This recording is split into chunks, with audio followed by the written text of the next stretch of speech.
Aesthetically sculpted biceps serve as a striking trademark for any athlete, and it's no wonder that these muscles have gained such popularity.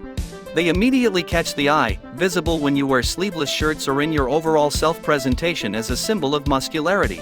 The impressive bicep, with its prominent dual-headed shoulder muscle, beautifully accentuates our athletic image. Initially, it may seem simple to achieve a wonderful muscularity by performing weightlifting exercises and flexing the arm at the elbow. However, in practice, it turns out to be more complex than it appears, and many people quickly realize that their biceps do not grow as well as they had expected. Perhaps the biceps experience rapid growth initially, but then plateau, leaving individuals wondering what they're doing wrong. The reality is that bicep curls, for instance, are not as straightforward as they seem, as they often involve mistakes that we frequently make during our workouts. In this video, I have compiled the essential things you need to know to ensure your biceps continue to grow. So, watch the video until the end for an intriguing and informative experience. By the way, friends, make sure to subscribe to my channel and hit the notification bell to stay updated on my latest content.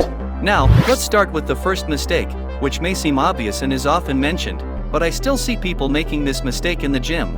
In fact, they unknowingly cheat themselves by using their entire body to hoist the weight onto their biceps. They aren't even aware that they're cheating. If you were to tell them that it was all cheating, they might even get offended. Try a simple experiment. Take a squat bench or any other support where you can fix your elbow and attempt lifting the weight in that position. You will immediately notice how much more challenging it is, especially if you were previously accustomed to swinging and cheating. Furthermore, even on the squat bench, there are variations of cheating that people manage to do, like swinging their body. Even when it seems like the elbows are fixed, you can still cheat by using body jerks and other techniques. So, try performing bicep curls with good form and technique. You can adopt the following approach: perform 8 to 10 quality repetitions, and then do 2 or 3 repetitions with a heavier weight, essentially adding a challenge to the exercise. This approach has its merits. When we perform all 8 repetitions while merely swinging, it's just a warm-up. Moving on to the next point, overtraining. When we hear about overtraining, we usually think about overall exhaustion of the body and the entire system. While that is important, it's also possible to overtrain specific muscles, such as the biceps. If someone has an excessive obsession with their biceps and trains them 3 times a week, it can become overwhelming. Ideally, even advanced athletes don't perform more than 3 exercises for biceps in a week. Of course, there are different levels of fitness and individual approaches, but the general recommendation is that for larger muscles, a maximum of 10 working sets per exercise per week is sufficient. For smaller muscles, like the biceps, you can limit it to 6 sets. So, if we take the biceps, 6 working sets per week can easily be divided into approximately 2 warm-up sets and 3 working sets. This is enough for the biceps, you don't need more. It won't be lacking because the biceps also work in other exercises such as pull-ups, various pulls, and so on. However, pushing it to exhaustion with excessive sets, multiple exercises, and high repetitions, 35 or more sets per exercise per week, can easily lead to stagnation and hinder growth. This is a common occurrence. Another mistake that hampers our progress is the lack of periodization. It is important and indeed necessary to vary the load, change the angles of the exercises, and adjust the grip. If we've been using a barbell for 12 months, we can switch to dumbbells. After using dumbbells, we can switch to a cable machine or a pulley system.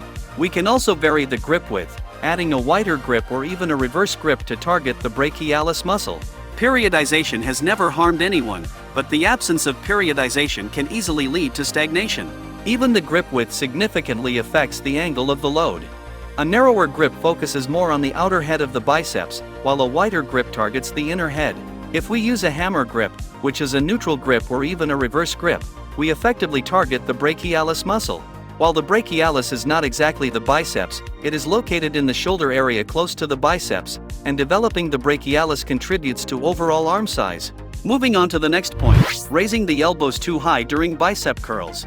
This is detrimental because it allows the biceps to relax. When we lift the barbell all the way up to the chin, with the forearms at a 90-degree angle to the ground or even higher, we inadvertently give the biceps a second to rest between repetitions. As I've mentioned before, this is detrimental to our muscle progress.